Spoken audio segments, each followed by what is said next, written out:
Good morning students. आज हम बात करने वाले हैं बेटा लुईस डॉट स्ट्रक्चर्स का। स्ट्रक्चर्स कैसे बनाते हैं इसके बारे में अच्छे से डिस्कस करेंगे। इसको लेकर के बच्चे बहुत ज़्यादा डिफिकल्टीज फेस करते हैं, तो इसलिए आज हम सीखेंगे कि कैसे इजीएस्ट वे में जो है स्ट्रक्चर्स ड्रॉ किए जाएं। ठीक है, एनी कंपाउंड का स्ट्रक्चर आप जो है ड्रॉ कर पाएंगे अगर इस जो है ट्रिक को, इस मेथड को आप जो है अगर फॉलो करेंगे तो। ठीक है, दिस इज 100% वैलिड। ओके, तो बेटा जैसे मैं आपके सामने जो है एक कंपाउंड लेता हूँ सीधा। ठीक है, तो आप देखिए जरा, हमारे पास मान लीजिए कोई एक कंपाउंड है, जैसे कि हमने मान लिया कि हमारे पास है NO3। ठीक है, NO3 नेगेटिव। ठीक है, मान लीजिए इसका हमें स्ट्रक्चर ड्रॉ करना है, तो सबसे पहले क्या करना है आपको, सिंपल, सबसे पहले आपको टोटल वैलेंस इलेक्ट्रॉन काउंट कर लेना है। इसमें कितने हैं, कितने बेटा हमारे पास नाइट्रोजन में कितने हैं 5, और ऑक्सीजन में कितने होते हैं 3 × 6। ठीक है, और अगर नेगेटिव चार्ज है तो उसको आपको ऐड कर देना है, और अगर पॉजिटिव चार्ज है तो आपको उसको सब्सट्रैक्ट कर देना है। ठीक है, तो देखिए बेटा कितना आ गया हमारे पास, 3 × 18, 5 × 23, 1 24, 24। ठीक है, ठीक है, अब जो भी आया ठीक है उसको हम देखेंगे। उसके अलावा इसका हम कैसे यूज करेंगे अभी बताते हैं। इसके अलावा आपको क्या करना है, सबसे पहले एक सेंट्रल एटम डिसाइड करना होता है। सेंट्रल एटम क्या होता है बेटा हमारे पास, जो कि कम अमाउंट में प्रेजेंट हो। नाइट्रोजन है ना, यहाँ पे क्या है, कम अमाउंट में प्रेजेंट है। तो सेंट्रल एटम अक्सर वो होगा जो कि कंपाउंड के अंदर कम अमाउंट में प्रेजेंट हो, या फिर वो जो है अगर मान लीजिए दो एटम जो है अगर इक्वल अमाउंट में प्रेजेंट है, तो जो कम इलेक्ट्रोनेगेटिव है, least electronegative, that will be our central atom. Central atom का मतलब है कि उसको हम बीच में रखने वाले हैं। ओके फाइन, तो नाइट्रोजन को हमने रखा। बाकी के एटम्स को हम बोलेंगे सराउंडिंग एटम्स। सराउंडिंग एटम्स को कहाँ रखेंगे हम, सराउंडिंग्स में, है ना, नाइट्रोजन के सराउंडिंग्स में। और इक्वल डिस्ट्रीब्यूशन करेंगे, सिमेट्रिकल डिस्ट्रीब्यूशन, मतलब कि एक ऑक्सीजन आपने लेफ्ट में रखा तो एक ऑक्सीजन राइट में, और फिर बचा एक ऑक्सीजन तो फिर आपने एक जो है साइड में इधर रख दिया। ठीक है, अच्छा, सबसे पहले आपको क्या करना है, एक सिंगल बॉन्ड बनाना है। सबसे पहले क्या करना है आपको, एक सिंगल बॉन्ड बनाना है। अब सिंगल बॉन्ड में हमारे पास कितने इलेक्ट्रॉन खर्च हुए हैं, देखिए जरा, 6 इलेक्ट्रॉन खर्च हो गए। अच्छा, वैलेंस सेल के इलेक्ट्रॉन ही तो बॉन्डिंग में पार्टिसिपेट करते हैं ना, इसका मतलब कि इस 24 में से कितने खर्च हो चुके हैं, 6। तो कितना बचा बेटा हमारे पास, 18 इलेक्ट्रॉन बचा। ठीक है, 18 इलेक्ट्रॉन बचा। इनको मैं बोल सकता हूं these are the remaining electron. ठीक है, ओके, तो ये हमारे पास बचे 18 इलेक्ट्रॉन। ठीक है, अब इन 18 इलेक्ट्रॉन से क्या करेंगे आप, सबसे पहले ऑक्टेट पूरा करेंगे बेटा सराउंडिंग एटम्स का, क्योंकि बेटा हमारा जो सेंट्रल एटम है उसका ऑक्टेट कंप्लीट हो भी सकता है और नहीं भी, है ना, क्योंकि कई बार आपने देखा होगा जैसे BCl3 के अंदर जो है 6 ही इलेक्ट्रॉन पाए जाते हैं बोरॉन के ऑक्टेट में, है ना, या फिर आपने PCl5 में फॉस्फोरस के ऑक्टेट में 10 इलेक्ट्रॉन पाए जाते हैं, बट CH4 में कार्बन के ऑक्टेट में आपको जो है कितने इलेक्ट्रॉन पाए जाते हैं, 8 इलेक्ट्रॉन पाए जाते हैं। ठीक है, तो आपको जो है सेंट्रल एटम का ऑक्टेट कभी पूरा होता हुआ दिखेगा भी और कभी नहीं भी, लेकिन आपका जो सराउंडिंग एटम है, सराउंडिंग एटम से ऑक्टेट हमेशा आपको पूरे होते हुए दिखेंगे। ठीक है, तो इसके लिए इसलिए हम क्या करते हैं, सबसे पहले जो है सराउंडिंग एटम्स का ही ऑक्टेट पूरा करते हैं। तो इन 18 से सराउंडिंग एटम का ऑक्टेट पूरा करिए। देखिए 2 इलेक्ट्रॉन दिख रहे हैं इस ऑक्सीजन के ऑक्टेट में, 3 4 5 6 7 8। ठीक है, 6 इलेक्ट्रॉन मैंने यहाँ रख दिया 18 में से, और 2 ऑलरेडी है वहाँ पे, तो उसका ऑक्टेट पूरा हो गया। 8 इलेक्ट्रॉन चाहिए ऑक्टेट पूरा करने के लिए। ठीक है, चलिए ऐसे सेम इस ऑक्सीजन के लिए। ठीक है, इसको भी 6 चाहिए, इसको भी 6 चाहिए, और देखिए ये मैंने जब इस तरह से डिस्ट्रीब्यूट किया तो पूरा मेरे 18 इलेक्ट्रॉन खर्च हो गए। ठीक है, 6 6 6 पूरा जो है चला गया 18। अब जो है मेरे पास जो है ये बचा हुआ है। ठीक है, मेरे पास जो है ये बचा हुआ है नाइट्रोजन। ठीक है, तो नाइट्रोजन के ऑक्टेट में कितने इलेक्ट्रॉन दिख रहे हैं, 6, 1 है ना, 2 3 4 5 6 दिख रहे हैं, है ना। तो इसका ऑक्टेट भी हम पूरा करने की कोशिश करेंगे। अब कैसे ऑक्टेट पूरा किया जाए, अब देखो इस स्ट्रक्चर को हम क्या कर सकते हैं, ये जो 2 सराउंडिंग के एटम के इलेक्ट्रॉन हैं, अगर हम इनको यहाँ रख दें तो कोई दिक्कत है क्या, देखिए, क्योंकि ये इलेक्ट्रॉन अभी भी इसके ऑक्टेट में काउंट होंगे, ऑक्सीजन के ऑक्टेट में, तो ऑक्सीजन के ऑक्टेट पर तो कोई फर्क पड़ा नहीं, क्योंकि ये अभी भी ऑक्सीजन के ऑक्टेट में कितने इलेक्ट्रॉन दिख रहे हैं, 8 दिख रहे हैं। लेकिन इससे क्या हुआ, नाइट्रोजन को क्या हुआ, नाइट्रोजन को फायदा हो गया। अगर आप ध्यान से देखें तो नाइट्रोजन को फायदा हो चुका है, नाइट्रोजन को फायदा हो चुका है। ठीक है, देखिए कैसे, हमारे पास अब कितने इलेक्ट्रॉन दिख रहे हैं नाइट्रोजन के ऑक्टेट में, 8 इलेक्ट्रॉन दिख रहे हैं। ठीक है, 4 ये, और ये 5 6 7 और ये 8। ठीक है, तो नाइट्रोजन के ऑक्टेट में 8 इलेक्ट्रॉन हो चुके हैं, और नाइट्रोजन का ऑक्टेट भी पूरा हो चुका है, और ऑक्सीजन के ऑक्टेट तो ऑलरेडी पूरे थे ही। आई बात समझ में कि नहीं। अब यहाँ पे आप क्या कर सकते हैं, चार्ज भी निकाल सकते हैं, इवन चार्ज भी निकाल सकते हैं हर एटम का, कि ये स्ट्रक्चर हमारे पास जो है चार्ज के तरफ से भी सेटिस्फाई होनी चाहिए। जैसे कि हमारे पास इस ऑक्सीजन में हम देखें, ठीक है, कितने इलेक्ट्रॉन दिख रहे हैं बेटा, वैलेंस सेल के इलेक्ट्रॉन आप देखिए, वैलेंस सेल के इलेक्ट्रॉन कौन से हैं, 1 2 3 4 5 6, है ना, वो बाकी के उधर वाले नहीं है, नाइट्रोजन के साइड में रखे हुए हैं वो वाले नहीं है। क्यों नहीं है बेटा, क्योंकि वो तो जो है हमारे पास जो ऑक्टेट में काउंट होंगे, वो वैलेंस सेल के इलेक्ट्रॉन थोड़ी है, वैलेंस सेल के इलेक्ट्रॉन तो अपनी साइड में रखे रहते हैं। ठीक है, तो इसलिए हमारे पास ऑक्सीजन के ऑक्टेट में कितने इलेक्ट्रॉन दिख रहे हैं, ऑक्सीजन के वैलेंस सेल में कितने इलेक्ट्रॉन दिख रहे हैं, 6। ठीक है, तो ऑक्सीजन के वैलेंस सेल में 6 इलेक्ट्रॉन दिख रहे हैं, मतलब कि हमारे पास जो 6 इलेक्ट्रॉन जो है उसके ऑक्सीजन में ऑक्टेट में होते हैं, इसका मतलब कि उसके पास क्या है, कोई भी चार्ज नहीं है। ऐसे इसको देखिए जरा, नेक्स्ट ऑक्सीजन को, 1 2 3 4 5 6 और एक 7, ये भी तो वैलेंस शेल का इलेक्ट्रॉन है ना, ये शेयर किया उसने नाइट्रोजन के साथ, तो एक इलेक्ट्रॉन एक्स्ट्रा है ना। मतलब ऑक्सीजन के वैलेंस शेल में होते हैं 6 इलेक्ट्रॉन, एक ज़्यादा दिख रहा है, इसका मतलब इसके पास क्या है, एक नेगेटिव चार्ज कहलाएगा। आया बात समझने के लिए। सेम कंडीशन इस ऑक्सीजन के पास है, इसके पास भी क्या होगा, एक नेगेटिव चार्ज। ठीक है, जरा नाइट्रोजन को देखते हैं। नाइट्रोजन ऑक्साइड में कितने इलेक्ट्रॉन दिख रहे हैं, सॉरी वैलेंस शेल में कितने इलेक्ट्रॉन दिख रहे हैं, 1 2 3 4, 4 दिख रहे हैं, एक कम दिख रहा है ना, 5 होते हैं ना वैलेंस शेल में इसके में। इसका मतलब कि एक क्या है इसके पास, पॉजिटिव चार्ज, एक क्या है इसके पास, पॉजिटिव चार्ज है। तो देखिए एक पॉजिटिव एक नेगेटिव मिलकर न्यूट्रल, और ओवरऑल फिर क्या बचा, एक ही नेगेटिव बचा, इसलिए इस कंपाउंड के पास क्या ओवरऑल 1 नेगेटिव चार्ज है, ओवरऑल 1 नेगेटिव चार्ज है। Okay, that's why this structure is called NO3 negative. आया बात समझ में कि नहीं। इसको अगर आप स्टेप बाय स्टेप फॉलो करेंगे तो आपसे कभी भी स्ट्रक्चर्स को बनाने में किसी तरह का कोई दिक्कत होगा ही नहीं। ठीक है, मैं रूल्स लिख देता हूँ ताकि आपको याद रहे कि मैंने क्या किया। मैं रूल्स लिखता हूँ आपके सामने, मैं रूल्स लिखता हूँ। हमारे पास रूल्स क्या हैं, पहला रूल क्या है हमारे पास, ये आपको क्या करना है, पहले टोटल वैलेंस इलेक्ट्रॉन काउंट करते हैं, टोटल वैलेंस इलेक्ट्रॉन फाइंड करना है।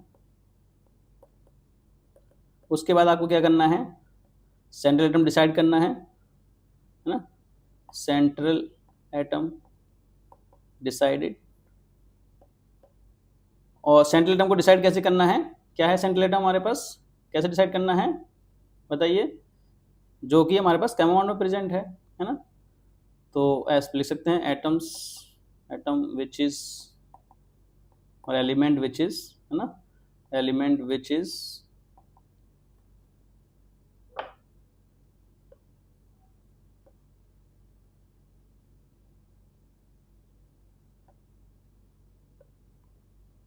हाँ, तो सेंट्रल एटम से कैसे डिसाइड कर,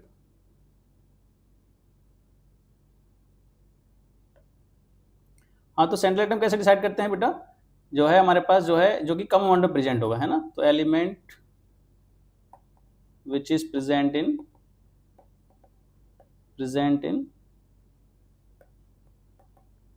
लीस्ट अमाउंट, लीस्ट अमाउंट, है ना, और विच इज लेस इलेक्ट्रोनेगेटिव, है ना। अगर दो एटम हमारे पास जो है सेम अमाउंट में प्रेजेंट है तब हम लेस इलेक्ट्रोनेगेटिव की बात करते हैं। ठीक है, प्रायोरिटी इज लीस्ट अमाउंट। ठीक, ओके। तीसरा रूल हमारे पास क्या है, एक बार आपने सेंट्रल एटम डिसाइड कर लिया तो आपको क्या करना है, keep the central atom in the middle,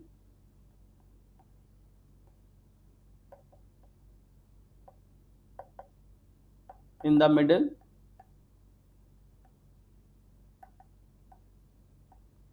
and other atoms in surrounding of it,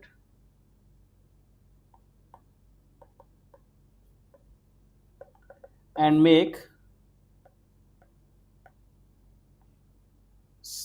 single bond, है ना, single bond between each central atom, between each surrounding atom and central atom, between each surrounding atom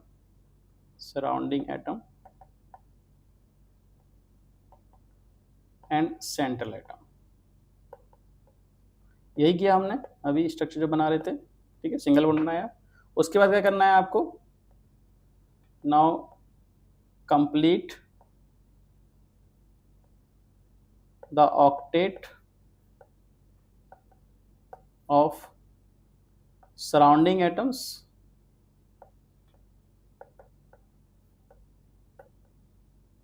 first with the help of remaining electron, with the help of remaining electrons, and in the last what we do is we try to complete the octet of standard atom also with the help of surrounding atoms electrons. Now try to complete the octet of central atom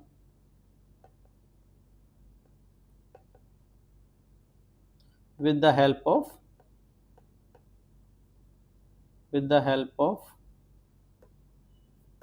valence shell electron of surrounding atom. तो इतना अगर आप rule follow करेंगे तो आप कोई भी structure बना सकते हैं। जैसे मैं और एग्जांपल लेके आपको दिखाता हूँ, जैसे कि आप देखिए मान लीजिए मुझे स्ट्रक्चर ड्रॉ करना है NO2 पॉजिटिव का, ठीक है, NO2 पॉजिटिव का स्ट्रक्चर ड्रॉ करना है, ठीक है। तो देखिए कितना आसान है। हमें क्या करना है बेटा, सबसे पहले मैं रूल बाय रूल फॉलो करूंगा कि हमारे पास टोटल वैलेंस सेल के इलेक्ट्रॉन हमें काउंट करने हैं सबसे पहले। तो देखिए टोटल वैलेंस सेल के इलेक्ट्रॉन कितने हैं हमारे पास, 5 + 2 × 6, ठीक है, -1, ठीक है। 5 + 2 × 6 -1 क्यों किया मैंने, क्योंकि पॉजिटिव चार्ज है, ठीक है। तो कितना है बेटा हमारे पास, 2 × 12 = 5 17, ये कितना बचा, 16 बचा, ठीक है। ओके, ये हमारे पास टोटल वैलेंस इलेक्ट्रॉन है ना, TVE, टोटल वैलेंस इलेक्ट्रॉन, ठीक है। चलिए, और हमारे पास इसमें सबसे पहले और क्या करना है, एक फिर सेकंड रूल है हमारे पास, सेंट्रल एटम को डिसाइड करिए। सेंट्रल एटम क्या है हमारे पास, नाइट्रोजन है ना, जो कि कम अमाउंट में प्रेजेंट है। उसके बाद आपको क्या करना है, सिंगल सिंगल बॉन्ड बनाना पड़ेगा और सराउंडिंग एटम को बीच में रखिए और 2 ऑक्सीजन है, इनको सराउंडिंग में सिमेट्रिकल डिस्ट्रीब्यूशन करना है। उसके बाद आपको सबसे पहले सिंगल बॉन्ड बनाना है, ठीक है, बन गया, ठीक है। अब देखिए हमारे पास जो है यहाँ पे कितने इलेक्ट्रॉन डिस्ट्रीब्यूट हो चुके हैं, 4 है ना, 4 ऑलरेडी खर्च हो गए क्योंकि वैलेंस शेल के इलेक्ट्रॉन थे 4 भी, क्योंकि वैलेंस शेल के इलेक्ट्रॉन बॉन्ड में पार्टिसिपेट करते हैं।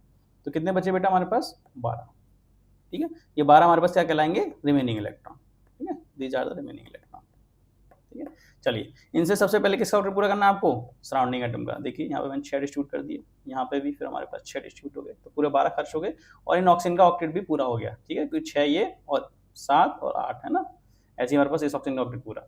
नाइट्रोजन का ऑक्टेट पूरा नहीं हुआ है अभी, है ना। नाइट्रोजन का ऑक्टेट पूरा करने के लिए हमारे पास क्या चाहिए, अभी 4 इलेक्ट्रॉन और चाहिए, 4 ही दिख रहे हैं इस ऑक्टेट में। तो क्या करेंगे, यहाँ से 2 इलेक्ट्रॉन को यहाँ फेंकेंगे, ऐसे यहाँ से इन 2 इलेक्ट्रॉन को यहाँ रखेंगे, है ना, बॉन्ड बनाएंगे। इससे क्या होगा, नाइट्रोजन को फायदा हो जाएगा और ऑक्सीजन को कोई लॉस भी नहीं होगा, है ना, नाइट्रोजन का भी ऑक्टेट पूरा, है ना। तो देखिए कैसा हुआ हमारे पास, ऐसा बन गया, ठीक है। जो 2 इलेक्ट्रॉन मैंने यहाँ दिए वो इनसे बॉन्ड बन गए, ठीक है, आया समझ में, ठीक है। तो this is the structure of NO2 positive. अब आप कह रहे होंगे सर इसमें पॉजिटिव चार्ज दिख नहीं रहा है, कैसे, देखिए हमारे पास ऑक्सीजन है, पहले चार्ज देखिए इस पे, ईच एटम का चार्ज देखते हैं, कितने इलेक्ट्रॉन होते हैं ऑक्सीजन के वैलेंस शेल में, 6 ही होते हैं। और यहाँ पे कितने दिख रहे हैं बेटा, जो है 6 दिख रहे हैं, देखो इस ऑक्सीजन में भी 6 दिख रहे हैं, ठीक है, 1 2 3 4 5 6, है ना, वैलेंस शेल के इलेक्ट्रॉन तो यही है ना। ऑक्टेट की बात करेंगे तो फिर ये बाकी के 2 भी आ जाएंगे उसमें, है ना, हम वैलेंस शेल की बात कर रहे हैं, ठीक है। ओके, तो ये 6 हुए। इसके अलावा अब नाइट्रोजन में चेक करिए, नाइट्रोजन कितने दिख रहे हैं, 1 2 3 4 दिख रहे हैं, लेकिन होते कितने नाइट्रोजन ऑक्टेट में, 5 होते हैं वैलेंस शेल में इलेक्ट्रॉन, ठीक है, वैलेंस शेल में इलेक्ट्रॉन 5 होते हैं, लेकिन दिख कितने रहे हैं, 4 दिख रहे हैं। इसका मतलब कि क्या है, इस पे एक कम दिख रहा है, मतलब कि एक क्या इसके पास, पॉजिटिव चार्ज, इसीलिए ये this is the structure of NO2 positive. आया समझ में कि नहीं, कर पाएंगे। चलिए एक दो क्वेश्चन का और प्रैक्टिस करते हैं, तब आपको थोड़ा और अच्छे से आइडिया होगा। जैसे कि मान लीजिए मुझे ड्रॉ करना है, मान लीजिए CH4 का ही स्ट्रक्चर ड्रॉ करना है, ठीक है, CH4 का। तो CH4 में हमारे पास क्या आएगा, देखिए बताइए कितने होते हैं टोटल वैलेंस शेल के इलेक्ट्रॉन हमारे पास, कार्बन में हमारे पास कितने हैं, सॉरी 4, है ना, +4 × 1 तो कितना आ गया हमारे पास, बताइए 8 इलेक्ट्रॉन हुए टोटल, ठीक है। ये 8 इलेक्ट्रॉन को हम क्या बोल रहे हैं, TVE, है ना, टोटल वैलेंस इलेक्ट्रॉन, ठीक है। हमारे पास कार्बन है और सिमेट्रिकली डिस्ट्रीब्यूट कर दीजिए, एक हाइड्रोजन यहाँ तो एक यहाँ और एक यहाँ तो फिर एक यहाँ, ठीक है। सबसे पहले क्या करना है आपको, सिंगल सिंगल बॉन्ड बनाना है, ठीक है। तो कितने इलेक्ट्रॉन खर्च हो गए सिंगल सिंगल बॉन्ड बनाने में, हमारे पास 8 इलेक्ट्रॉन खर्च हो गए, ठीक है, 8 इलेक्ट्रॉन खर्च हो गए, तो -8, ठीक है। तो रिमेनिंग क्या हुआ, 0, कोई इलेक्ट्रॉन नहीं बचा, मतलब कि अब आगे हमें कुछ डिस्कस करना ही नहीं है, यही दिस इज अवर स्ट्रक्चर, आगे बढ़ना ही नहीं है। आया समझ में कि नहीं, ठीक है। और बना के दिखाते हैं, चलो आपको एक दो और बना के दिखाते हैं।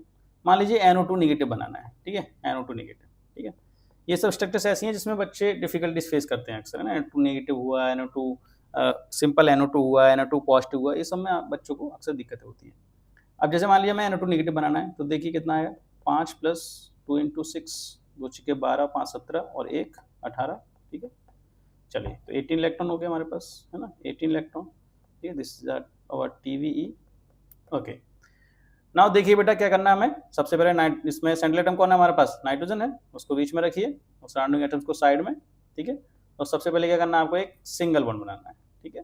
कितने इलेक्ट्रॉन खर्च हो गए सिंगल बॉन्ड बनाने में, 4, ठीक है, तो 4 माइनस कर दीजिए, कितना बचा बेटा हमारे पास, 14 इलेक्ट्रॉन बचे, ठीक है।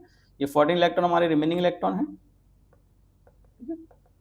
ओके, अब इनकी हेल्प से हम क्या करेंगे, सबसे पहले सराउंडिंग एटम का ऑक्टेट पूरा करेंगे, तो ये हमारे पास 6 है ना, और 2 8 हो गए, ऐसे ये 6 है ना, और 2 8, ठीक है। बचे कितने, 14 में से 12 खर्च हुए, अभी 2 बचे, 2। अच्छा, अगर बच जाता है तो उसको फिर लास्ट में सेंट्रल एटम में रखना है, ठीक है। अगर बच जाते हैं इलेक्ट्रॉन तो लास्ट में किस में रखेंगे, सेंट्रल एटम पे रख देंगे, ठीक है। चलिए अब देखिए ऑक्सीजन के इलेक्ट्रॉन पूरे हो चुके हैं, नाइट्रोजन का नहीं हुआ है, नाइट्रोजन में 6 इलेक्ट्रॉन दिख रहे हैं, तो क्या करेंगे, इन 2 इलेक्ट्रॉन को हम क्या करेंगे बेटा, यहाँ पे रखेंगे, बॉन्ड बनाएंगे। तो देखिए क्या बना हमारे पास, ये ऐसा, ठीक है, इस तरीके का, ठीक है ना, और ये ऐसा, ठीक है। So this is the structure of NO2 negative. और आप कहेंगे सर चार्ज दिखाइए थोड़ा सा कैसे। अच्छा देखिए, इस ऑक्सीजन पे तो कोई चार्ज है नहीं, क्योंकि इसके वैलेंस शेल में 6 इलेक्ट्रॉन होते हैं और 6 ही दिख रहे हैं, 4 5 और एक 6, है ना। ये वाला ऑक्सीजन पे देखिए, इसमें तो एक ज़्यादा दिख रहा है, क्योंकि 1 2 3 4 5 6 और एक 7, ठीक है, इसलिए इस पर क्या है, एक नेगेटिव चार्ज है। इस नाइट्रोजन पे देखिए कोई चार्ज है क्या, एक इलेक्ट्रॉन, 1 2 3 4 5, वैलेंस शेल के 5 इलेक्ट्रॉन दिख रहे हैं और 5 ही होते हैं नाइट्रोजन में, इसका मतलब नाइट्रोजन पे कोई चार्ज नहीं है, इसलिए इसमें ओनली ऑक्सीजन पे चार्ज है, इसलिए NO2 नेगेटिव है ना, ओवरऑल 1 नेगेटिव चार्ज। आया समझ में कि नहीं, कर पाएंगे सभी लोग। चलिए एक और मैं बताता हूँ आपको, सिंपल मान लीजिए NO2 का स्ट्रक्चर, ठीक है, सिंपल NO2 की बात कर रहे हैं अगर, है ना। देखिए NO2 में हमारे पास क्या आएंगे, टोटल वैलेंस इलेक्ट्रॉन, है ना, NO2 नेगेटिव, NO2 पॉजिटिव, है ना, तीनों का स्ट्रक्चर आप एक बार खुद से जरूर ट्राई करें, है ना, इसको जब आप बनाएंगे तो आपको समझ में आएगा कि कहाँ पे जो है मामला फंसता है। चलिए यहाँ पे हमारे पास 5 है नाइट्रोजन के वैलेंस शेल में इलेक्ट्रॉन, ठीक है, और हमारे पास ऑक्सीजन में कितने हैं, हमारे पास 6 × 2, है ना, कितना हो गया हमारे पास, 12 5 17 हो गया बेटा, ठीक है। चलिए ये 17 इलेक्ट्रॉन हमारे पास टोटल वैलेंस शेल इलेक्ट्रॉन, ठीक है, ओके फाइन। अब हमारे पास क्या करना है, हमें पहले इसमें सेंट्रल एटम देखना है, सेंट्रल एटम कौन सा है बेटा, नाइट्रोजन, ठीक है, सबसे पहले, और फिर सराउंडिंग में ऑक्सीजन को रख दो और एक एक सिंगल बॉन्ड बनाए, ठीक है। सिंगल बॉन्ड बनाने हमारे पास बेटा कितने इलेक्ट्रॉन खर्च हो चुके हैं, 4 इलेक्ट्रॉन खर्च हो चुके हैं, ठीक है, तो -4, ठीक है, बचे कितने बेटा, 13 इलेक्ट्रॉन बचे हैं, है ना, रिमेनिंग इलेक्ट्रॉन 13, ठीक है। उनसे सबसे पहले किसका ऑर्डर पूरा करना है आपको, सराउंडिंग का, ये 6 और 2 8, ऐसे ये 6 और 2 8, बचा एक, उस एक इलेक्ट्रॉन कहाँ रखेंगे, और बच जाता है तो सेंट्रल एटम पे डाल देंगे, ठीक है, सेंट्रल एटम पे डाल देंगे लास्ट में। चलिए इसके बाद हम क्या करते हैं, फिर हम जो क्या करते हैं, जो है नाइट्रोजन का ऑक्टेट पूरा नहीं हुआ है, कितने इलेक्ट्रॉन दिख रहे हैं नाइट्रोजन के ऑक्टेट में भी, 5 दिख रहे हैं, तो आप क्या करेंगे, यहाँ से 2 इलेक्ट्रॉन को यहाँ रखेंगे, ठीक है। तो आपके सामने क्या आ जाएगा, ये ऐसा स्ट्रक्चर, ठीक है। तो ये आपके सामने स्ट्रक्चर बना हमारे पास जो है किसका, NO2 का, ठीक है, NO2 का, ठीक है, ऐसा स्ट्रक्चर, ठीक है। अब एक और बात इसका ध्यान रखेंगे इसमें, कि आप जो है 2 इलेक्ट्रॉन और ऑक्सीजन से उठा के बगल में एक और डबल बॉन्ड नहीं बनाएंगे, है ना, एक और डबल बॉन्ड बनाएंगे तो 9 इलेक्ट्रॉन हो जाएंगे, नाइट्रोजन के ऑक्टेट में 9 इलेक्ट्रॉन तो हो नहीं सकते, है ना, और ना ही वो अपना ऑक्टेट एक्सपेंड कर सकता है ना, क्योंकि सेकंड पीरियड का एलिमेंट है, ठीक है। तो उस बात का ध्यान रखेंगे, ऑक्टेट को एक्सपेंड नहीं करेंगे, सेकंड पीरियड के element second period elements can not expand their octet, okay. चलिए तो हमारे पास जो है ये आया निकल के, तो इसका ध्यान रखना है। और अब चार्ज की बात करें इसमें, तो चार्ज हमारे पास कितना है बेटा, देखो इस ऑक्सीजन पे कितने वैलेंस शेल में इलेक्ट्रॉन दिख रहे हैं, 4 5 6, मतलब इस पे तो कोई चार्ज है ही नहीं, ओके। ऑक्सीजन में कितना हमारे पास, 1 2 3 4 5 6 7 दिख रहा है हमारे पास, ये इनको मिला के, मतलब इस पे क्या है, एक नेगेटिव चार्ज है। और इस ऑक्सीजन पे और इस नाइट्रोजन पे क्या है, नाइट्रोजन को देखिए ध्यान से, 1 2 3 और एक 4, है ना, एक इलेक्ट्रॉन कम दिख रहा है, मतलब इस पे क्या है, एक पॉजिटिव चार्ज है, इसलिए एक पॉजिटिव एक नेगेटिव मिलके क्या हो गया बेटा, ओवरऑल न्यूट्रल, इसलिए NO2 है ये। आया समझ में कि नहीं, कर पाएंगे खुद से, तो बहुत आसानी से आप जो है बना सकते हैं, इस तरह से कोई भी स्ट्रक्चर आप बना सकते हैं, है ना, any structure you can find, है ना, कोई भी स्ट्रक्चर। जैसे मान लीजिए हमें PCl3 बनाना है, ठीक है, देखिए PCl3 बनाना तो क्या होगा, फॉस्फोरस के ऑक्टेट में कितने इलेक्ट्रॉन बेटा, वो सॉरी फॉस्फोरस के वैलेंस शेल में कितने इलेक्ट्रॉन बेटा, 5, और क्लोरीन में कितने बेटा, 7, है ना, 3 क्लोरीन है, कितना हो गया, 7 21 5 26 हो गया, ठीक है। तो पहले सेंट्रल एटम में हमारे पास क्या है, फॉस्फोरस है ना, कमांड में प्रेजेंट है, ठीक है। सराउंडिंग हमारे पास क्या रखें, क्लोरीन क्लोरीन क्लोरीन, ठीक है। हमारे पास जो है तीनों को जो है सिंगल बॉन्ड से अटैच करिए, कितने इलेक्ट्रॉन खर्च हो गए सिंगल बॉन्ड बनाने में, 6 इलेक्ट्रॉन खर्च हो गए, ठीक है। तो -6 कितना बचा बेटा, 20, ठीक है। इस 20 सबसे पहले आप पूरा करेंगे किसका, क्लोरीन का, ठीक है, ये सराउंडिंग एटम्स हैं, तो ये हमारे पास 6 और 2 8, ये 6 और 2 8, बचे कितने, 20 में से 18 आ गए, 2 बचे, 2 को कहाँ रखना पड़ेगा, फॉस्फोरस में। तो this is the structure of PCl3, है ना, सबका ऑक्टेट पूरा हो चुका है, आप देख लीजिए, ठीक है। तो इस तरीके से आप जो है एक ईजीएस्ट वे में जो है स्ट्रक्चर बना सकते हैं। इसका थोड़ा सा आप प्रैक्टिस करेंगे तो ये रूल्स आपको जो है हेक्टिक नहीं लगेगा, आपको ऐसा नहीं लगेगा कि इसमें सर बहुत सारा रूल फॉलो करना है, ऐसा नहीं है। आप स्टेप बाय स्टेप अगर एक बार जाएंगे और इसको फॉलो करेंगे तो आपसे कभी भी स्ट्रक्चर बनाने में गलती नहीं होगी।